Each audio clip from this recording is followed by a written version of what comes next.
season, including playoffs, after delivering a helmet-to-helmet hit to Colts tight end Jack Doyle. This is the fourth time Burfict has been suspended and leaves Oakland without the man that has played the second most snaps for the defense this entire year.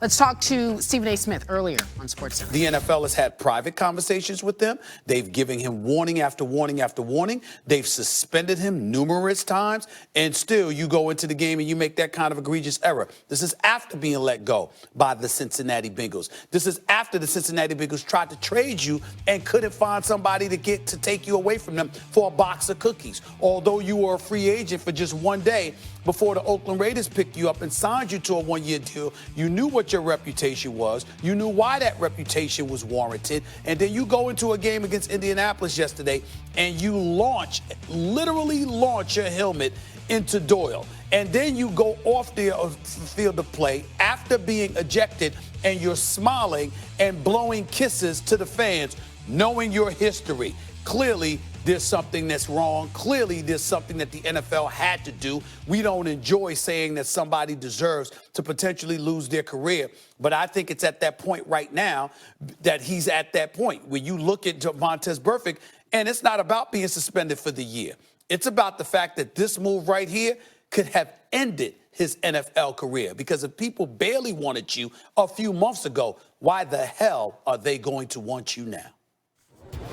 This is the fourth straight season Burfict has drawn a suspension. He's been fined nearly $500,000 in his career, not including missed game checks, 23 personal fouls, 15 unnecessary roughness penalties since 2012. Both are the most in the NFL in that span. David, you have more? Yep, we've got our NFL senior insider Chris Mortensen back with us. The longest suspension for an on-field act before this was Albert Haynesworth, that infamous stomping on the head of Andre Gerard. That was 5 games. This is 12 games plus any postseason that the Raiders might have. What went into that decision? Well, first of all, his history, as we have seen. He had a history. And the NFL and the NFL Players Association have agreed to a progressive discipline on matters of on-field. And so, actually, even though Haynesworth was suspended for 5 games, so was Burfict the last time he was suspended for an on-field incident in 2017. That was reduced by the hearing appeals officers that the league and union have jointly paying. And that was reduced in that case. Do you think this will get reduced? Well, he's going to appeal. He's actually with the team in in London right now because they're getting ready to play a game over there. In this one, do I think? I don't know. But I know based off the last time that it was reduced, he has a chance to have it reduced. Mm-hmm. No question about it. What's interesting, we have three former players involved in this. John Runyon is the NFL Vice President of Football Operations, former longtime player with the Philadelphia Eagles, very physical offensive tackle. The 2 hearing appeals officers are James Thrash and Derek Brooks. One of them will be assigned this case, and one will make a decision. And we don't know which one yet, but we know this much. Former players are involved in this. I can tell you this, since this announcement has come out, I've heard from about a dozen current or former players who all, I would say 95% of them, believe this was a just decision. Doesn't mean it will stick, but it includes the postseason, as you know. Okay. You mentioned that they're playing in London against the Bears, and the Bears very concerned with their situation with Mitchell Trubisky. What can you tell us about his shoulder? Well, it was his left shoulder. People want to say it was, a non-throwing shoulder, so maybe he has a better chance of playing. Actually, Matt Nagy, the Bears coach, said that, but they didn't know. Here's the thing. He was having an MRI today. We don't know. But even if it's your non-throwing shoulder, if it's a severe, say, separation or dislocation or labrum, other tendons and ligaments involved, it can still knock you out for the season because you play football. You are contacted. You're tackling. Chase Daniels, the quarterback, he's more experienced in Matt Nagy's offense. Not as talented, but more experienced. And then for Josh Allen, everybody saw the hit yesterday that he took when he was scrambling for a first down.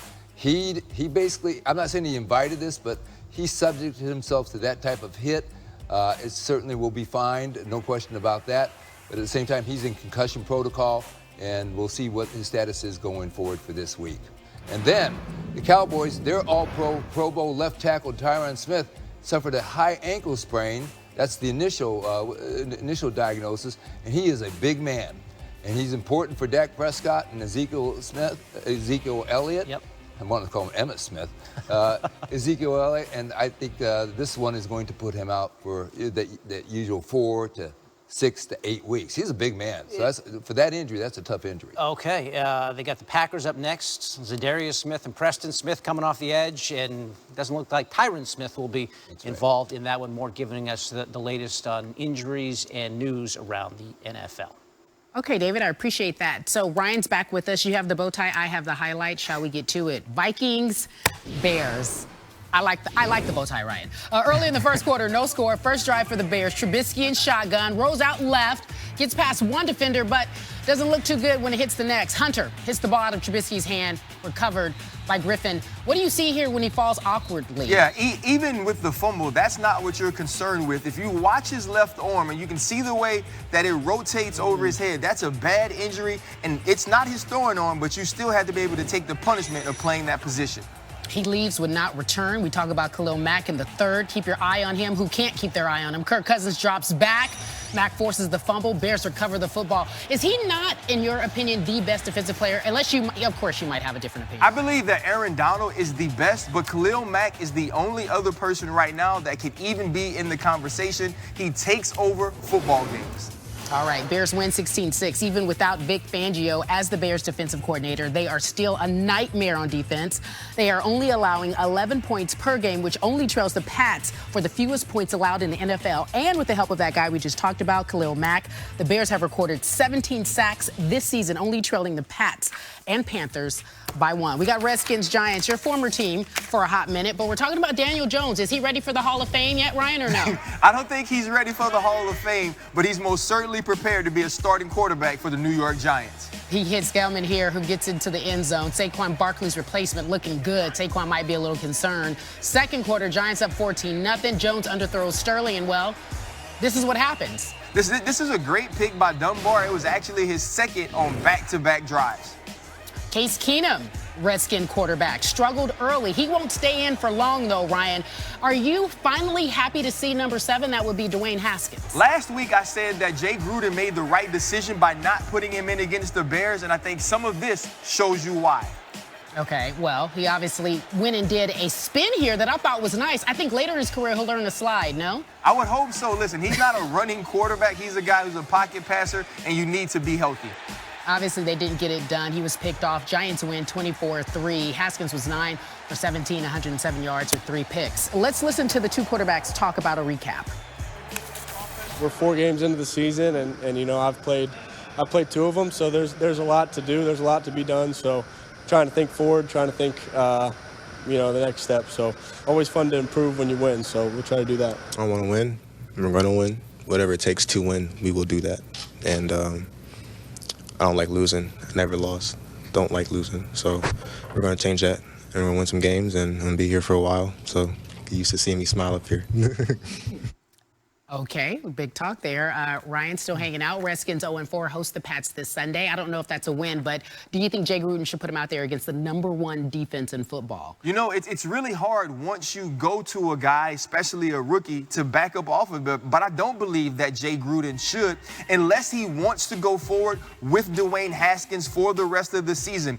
You don't take a rookie and just put him in the game without having prepared him and have him ready for what he's going to face. So if Jay Gruden has made this decision, if Dwayne Haskins is the guy going forward, you can never move backwards. You have to understand his limitations, make sure you build the offense around him, and give him the best opportunity to succeed. Because putting him in the game against the New York Giants, to me, even though it wasn't the Chicago Bears, wasn't the ideal situation for a rookie quarterback, not having taken the reps that you need to be prepared. Yeah, he looked very unprepared. The Pats have won 18 straight against second-year quarterbacks, that is. Belichick knows how to dial it up for those kids. Meanwhile, I'm going to go ahead and talk to our other anchor. That would be David Lloyd, about some baseball. David, you with me? The season is over, but this catch lives on. Final game for the Orioles. Steve Wilkerson made this incredible catch. And you look at the wherewithal. He, puts his foot out. I don't want to injure a kid, but let me make this catch. JBJ thought he had a homer, but it was robbed, and it was deserving. Meanwhile, let's talk about the Twins and their home run chase for the regular season. They get the edge over the Yankees. Minnesota hit 3 home runs in Sunday's loss to the Royals. The tally 307, one more than the Yankees for the most in the majors this season. Homers have been on the rise this season with 13 different teams setting franchise records. To that end, let's take a look at the AL playoffs, shall we? The Twins and their 307 home runs take on the Yankees starting on Friday. This is the first postseason matchup featuring 2 teams that combine for more than 500 regular season home runs, according to Elias. While the Astros enter the postseason winning 6 of their last 7 games and will take on